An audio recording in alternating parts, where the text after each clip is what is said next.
Hello. अरे माननीय जी नमस्कार, हम फलाने पार्टी के पदाधिकारी बोल रहे हैं। अरे हम आपको कैंडिडेट दिला रहे हैं महाराज, हमारा कर नहीं रहे हमारे तक। अरे ज़रा दिखाइए भाई कि पहुंचाएं ऊपर तक बात। सरकार हमारी है, भूल गए क्या आप? तो नमस्कार, मैं मानस पंडित जुड़ चुका हूँ आपके साथ मानस धारा से। जैसा कि योगी आदित्यनाथ हमारे जो सूबे के मुखिया हैं, उनका एक स्टेटमेंट आया बिल्कुल खर्रीम खर्रा वाला, तब से भाई साहब बिल्कुल क्रांति समझ गया है, पक्ष से लेके विपक्ष तक। स्टेटमेंट क्या होता है? अपनी दलाली बंद करो, पहले अधिकारियों को मैं संभाल लूँगा। मैं आपको बता दूं, सरकार किसी की रहती है, मौज कार्यकर्ताओं की होती है।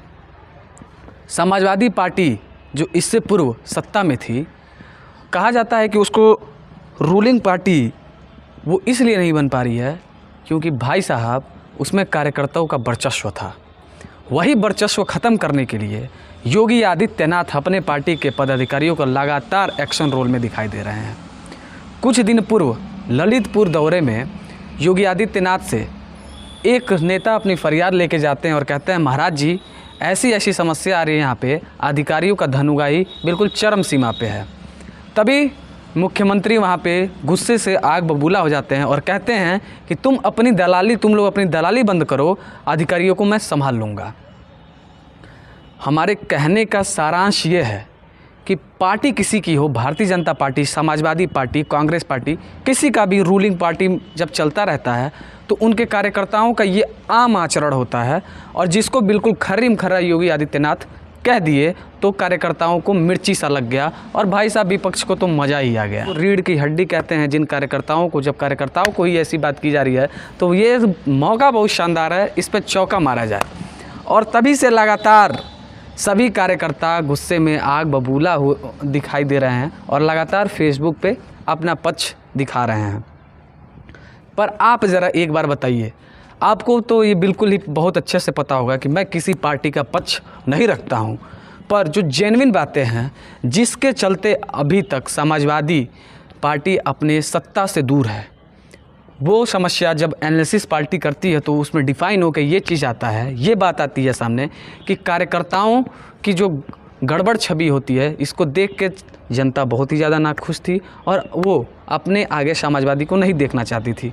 जो भारतीय जनता पार्टी की नीति है, लगातार जो अधिकारियों को ढील दे रखा है और अधिकारी बिल्कुल ही फॉर्म में हैं, उस फॉर्म में अधिकारी का इतना वर्चस्व है भाई साहब इस सरकार में कि वो किसी कार्यकर्ताओं का बात नहीं सुनते। पर मैं आपको बता दूं, सूबे के मुखिया बिल्कुल ही शानदार बात बोले, इसमें कोई इफ बट नहीं है।